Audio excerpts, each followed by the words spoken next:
ವೀಕ್ಷಕರೇ, ನಮ್ಮ ಚಳ್ಳಕೆರೆ ಟಿವಿಗೆ ಸ್ವಾಗತ. ಇಂದಿನ ಪ್ರಮುಖ ಸುದ್ದಿ.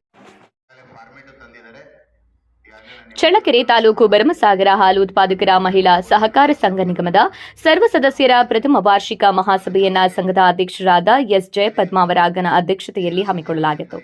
ಈ ಸಭೆಗೆ ಮುಖ್ಯ ಅತಿಥಿಗಳಾಗಿ ಶ್ರೀಮುಲ್ ಜಿಲ್ಲಾ ನಿರ್ದೇಶಕರಾದ ಗೌರವಾನ್ವಿತ ಬಿಸಿ ಸಂಜೀವ್ ಮೂರ್ತಿರವರು ಉದ್ಘಾಟಿಸಿ ಒಕ್ಕೂಟದಿಂದ ಹಾಲು ಉತ್ಪಾದಕರ ಮಹಿಳಾ ಸಹಕಾರ ಸಂಘಗಳಿಗೆ ದೊರೆಯಬಹುದಾದ ಸೌಲಭ್ಯಗಳ ಕುರಿತು ಸಂಘದ ಹಾಲು ಉತ್ಪಾದಕರಿಗೆ ಸವಿವರವಾಗಿ ತಿಳಿಸಿದ್ದಾರೆ.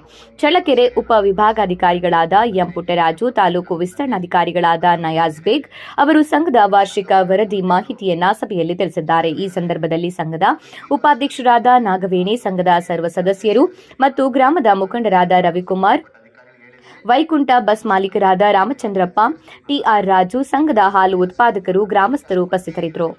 ಫಾರ್ಮೇಟ್ ತಂದಿದ್ದಾರೆ. ಈಗಾಗಲೇ ನಾನು ಎಂಡಿಯವರ ಹತ್ರನೂ ಸಹ ಮಾತಾಡಿದ್ದೀನಿ.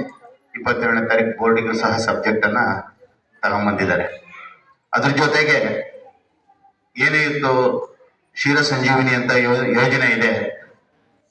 ಅದರಲ್ಲಿ ಸುಮಾರು ನಿಮ್ಮ ಸಂಘದಲ್ಲಿ ಒಂದು 40 ಜನ ಸದಸ್ಯರನ್ನ ಆಯ್ಕೆ ಮಾಡಿಕೊಂಡು ಅವ್ರಿಗೊಂದು ತರಬೇತಿಯನ್ನು ಕೊಟ್ಕೊಂಡು ಅದರಲ್ಲಿ ಪ್ರಪ್ರಥಮವಾಗಿ 15 ಜನಕ್ಕೆ ನಾವು 6,44,000 ರೂಪಾಯಿಗೆ, ಒಂದು ಹಸುಗೆ 44,000 ರೂಪಾಯಿನಂಗೆ 15 ಜನಕ್ಕೆ ಮೊದಲನೇ ಕಂತಿನಲ್ಲಿ ಕೊಡ್ತಕ್ಕಂಥ ಯೋಜನೆ ಇದೆ.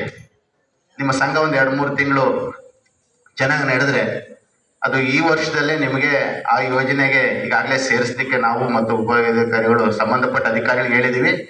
ನಿಮ್ಮ ಸಂಘಕ್ಕೆ ಮುಂದಿನ ಯೋಜನೆಯಲ್ಲಿ ಸೇರಿಸಲಿಕ್ಕೂ ಸಹ ಹೇಳಿದ್ವಿ. ಅದು ಮಹಿಳಾ ಸಂಘಕ್ಕೆ ಮಾತ್ರ ಕೊಡಲಿಕ್ಕೆ, ಅದು ಬಡ್ಡಿ ಇರೋದಿಲ್ಲ. ಅದಕ್ಕೆ ನೀವು ಬ್ಯಾಂಕ್ ಸಾಲ ಅಂತಿರಲ್ಲ, ಬ್ಯಾಂಕ್ ಸಾಲ ಬೇಡ, ಬಡ್ಡಿ ಇಲ್ದಲೇ ನಿಮ್ಗೆ 44,000 ರೂಪಾಯಿ ಒಂದು ಹಸುಗೆ 15 ಜನಕ್ಕೆ ಫಸ್ಟ್ ಕೊಡ್ತೀವಿ.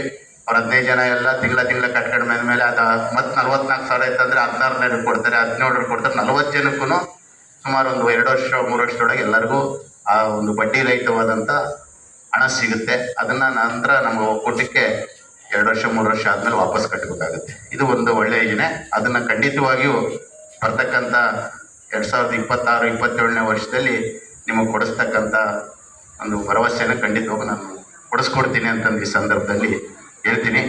ಅದೇ ರೀತಿಯಾಗಿ ನೀವು ಏನಿವತ್ತು ಭಾಳ ಆಸಕ್ತಿಯಿಂದ ಇದ್ದೀರಾ, ಅದನ್ನು ಮುಂದಿನ ದಿನಗಳಲ್ಲಿ ಇನ್ನೂ ಹೆಚ್ಚಿದಾಗಿ ಆಸಕ್ತಿಯನ್ನು ವಹಿಸ್ರಿ. ಖಂಡಿತವಾಗೂ ಮನೆಗೆ 2-3 ಹಸುಗಳು ಕಟ್ಕೊಂಡ್ರೆ ಈ ಒಂದು ಭರಮಸಾಗರದಲ್ಲೇ ಸುಮಾರು ಬೆಳಿಗ್ಗೆ ಸಾಯಂಕಾಲ ಸೇರಿ ಒಂದು 1000 ಲೀಟರ್ವರೆಗೂ ಹಾಲು ಅಳಿಸ್ಬೋದು. ಯಾಕೆಂದರೆ ಭರಮಸಾಗರ ಮುಂಚೆಯಿಂದನೂ ಹಾಲಿಗೆ ಸ್ವಲ್ಪ ಸಮೃದ್ಧವಾಗಿ ಬರ್ತಕ್ಕಂಥ ಮುಂಚೆಲ್ಲ ಚಳ್ಳಕೆರೆಗೆ ತಗೊಂಬಂದು ಹಾಲು ಹಾಕ್ತಾಯಿದ್ರು. ಈಗಲೂ ಕೆಲವರು ಹಾಕ್ಬೋದೇನೋ ಗೊತ್ತಿಲ್ಲ. ಆದರೆ ಇವತ್ತು